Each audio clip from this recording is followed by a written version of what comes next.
Hey, what's up, boxing fans? This is the Rope-A-Dope Report. I'm your host, Chris Carlson. Make sure you check out ropeadoperadio.com for all our archives of the show. Actually, we just hit our year anniversary. You can go to blogtalkradio.com/Rope-A-Dope Radio. Every single show we've done, whether it be our Wednesday show, whether it be the 12th and final round, any other segments, pre-shows we've had before, check it out all there. Otherwise, go to ropeadoperadio.com for news and articles, opinion pieces, ranking system polls to listen to the show live or archive, just in general. Or if you want to write for the website, or you want to do some PR work out in California or Vegas or anywhere really in the country or in the world for that matter, if you want to do some PR work, contact us there at that website. Anyway, this fight is for the, let me make sure because I'm going to do a handful of videos today. Vic Darchinyan versus Abner Mares. Now, Vic Darchinyan, we all know him. You know, he's been in some really fun fights to watch. He's a come-forward fighter. There was a time there when he was on a streak after his knockout loss to Nonito Donaire. There was a streak there where he beat Mares and beat some solid fighters. And you know, he looked like he was tightening up his game a little bit. And when I talk about Vic Darchinyan tightening up his game, he's going to be, he's going to do this anyway. And get all wide, that's how he does it, this stuff. And he doesn't use his jab like he should. And he's wild. He's a wild fighter, you know what I mean? But you saw just a little bit of smarts or patience, just a hair.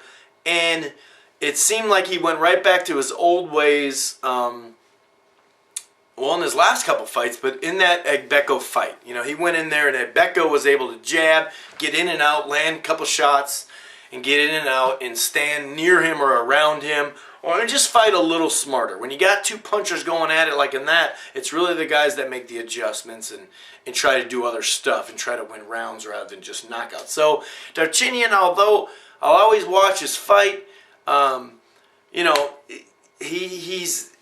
he does have a style that can be beat. And I think Abner Mares in his last fight, although it was a very solid fight, and a very competitive fight, I'm going to say pretty tight fight, I had Mares winning 7-5, 8-4-ish against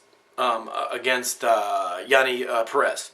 That's how I saw it. It was a good tight fight, very fun fight to watch. But Mares in there showed a lot. He showed he could fight on the move and jab. He showed he could score points and jab to the stomach and go to the stomach. He showed he could stand right in front of you and flurry and steal the round. He showed he could actually buzz Perez as well. He buzzed him several times in that fight.